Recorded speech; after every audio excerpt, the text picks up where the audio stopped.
Нэмэнд яг опонд одоо 5 цаг болсон байна. Өнөөдөр ярих сэдв бол мөрөөдөл. Бид яагаад мөрөөдөлтэй амьдрах ёстой вэ? Бид яагаад зоригтой байх ёстой вэ гэдэг талаар ярилцъя.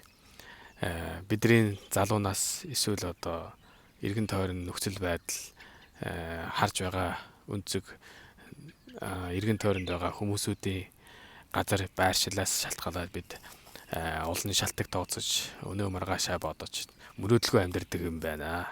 Энэ залуу насыг одоо бид мөрөөдөлтөй байж ээж одоо тэр боломжуудыг харж анзаарч тэндээс ирэх одоо өөрийгөө хөгжүүлэх, өөрийгөө сорих, өөрийгөө зоригтой байлгах тэр чадамжийг бид одоо залуу насн дээрээ суулгаж мөрөөдөлтөй зоригтой амьдрах хэрэгтэй байна гэж зөвлөмөр байна. Тэгээд яагаад бид мөрөөдөлгүй амьдардаг вэ? Яагаад бид ийм зориггүй байна гэхээр эргэн тойронд байгаа нөхцөл байдал биднийг дандаа бидний сэтгэл санааг унгааж яадаг. Биднийг ямар ч тийм мөрөөдөлгүй байлгах нөхцөл байдалд байлгаж яадаг. Одоо жишээ нь Монголд бол цалин бага, Японд ч гэсэндээ цалин өндөр ч гэсэндээ татвараас ахуулаад тэр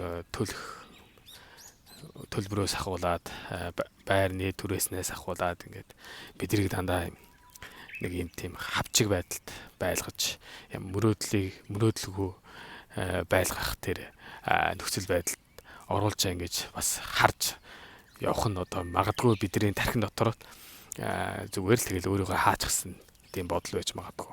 Тийм болохоор мөрөөдөлтөө байна гэдэг нь өөрийгөө энэ тархин дотор байгаа жижигхэн 20-30 жил туулсан одоо юу гэж хэлэх юм монголоор туршлагач гэдэг ч юм уу тиймэрхүү нэг багахан жижигхэн ертөнцид амьдрах биш бүр томоор харж бүр мөрөөдөлтэй амьдрж илүү их сайн сайхныг хүсэж сайн энергитэй байж ээж бид мөрөөдөлтэй хүрэх юм байна гэж зөвлөмөр байна. Тэгээ баг багаар тэр нөхцөл байдлаа анзаарч ямар боломжууд байна. Жишээ одоо мөнгө хадгалъя гэх юм бол тэ заавалчгүй өндөр цалинтай байх шаардлага байхгүй. Өөрийнхөө хэрэглээгээ басахад л бол ямар нөхцөл байдал байгаа вэ? За эндээс яаж би одоо мөнгө хадгалах вэ? Миний төлөх юмнууд юу вэ? Багасгах ямар боломжууд байна гэж анзаарч мөнгөөр мөнгө олох ямар боломжууд байна гэж анзаарч боломжийг харж амьдрцгаая. Мөрөөдөлтөө. Тэгээ том мөрөөдлийг томоор харж тэрийг одоо 10 жилээр 20 жилээр харж зоригтой. Тэгээд тэр 20 жилийнхаа нэг өдөрт би юу хийх юм бол 5 минутанд би юу хийх юм бол өдөрт би хэдэн дүүрэг хадгалах юм бол би ийм юмтай болох юм байна гэж томоор харсан зүйлээ баг жижигхэн зорилгоор өдөр болгон хичээж явах юм бол хүрч чадахгүй мөрөөдөхгүй байсан ч мөрөөдөөд явсан ч гэсэндээ цаг хугацаа ирэхийн цагт бидний мөрөөдөл биелэхийг анзаарах болно.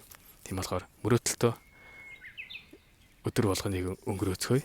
За амжилт хүсье. Би ч гэсэндээ чадж байна. Та ч гэсэндээ чадна. За амжилт хүсье.